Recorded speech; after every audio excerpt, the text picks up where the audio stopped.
altså Qigong. Qi betyder jo livskraft eller energi. Åndedrættet er en rigtig vigtig del af Qigongen. Vi vil gå tilbage til vores oprindelige åndedræt.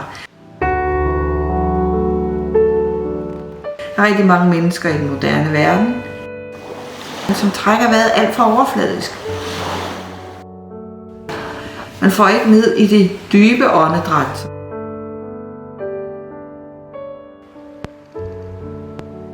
Det træner vi i Qigong, så vi får renset godt ud i cellerne. Vi får fornyet cellernes energi, vi holder os vitale.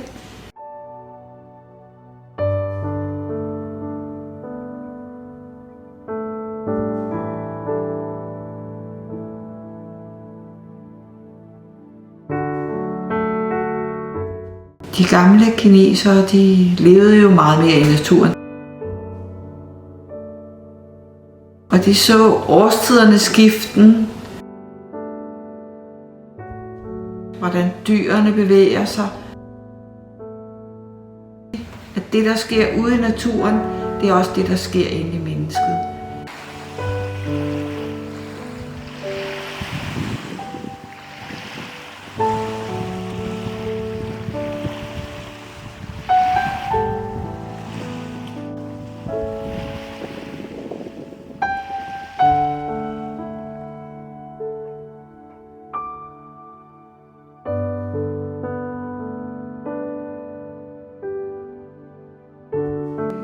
Vi er tilbage til det oprindelige.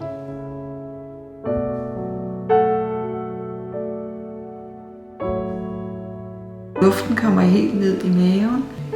Så sender det nogle signaler til vores hjerne om, at alt er fred og ro. Der er ingen fare, så vi kan slappe af.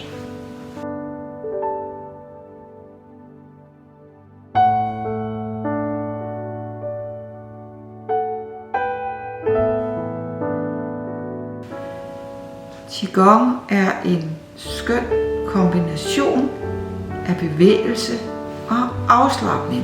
Helt slappe af samtidig med at vi bevæger os. Hvis vi spænder, så stopper vi flowet i kroppen, så stopper vi livsenergien.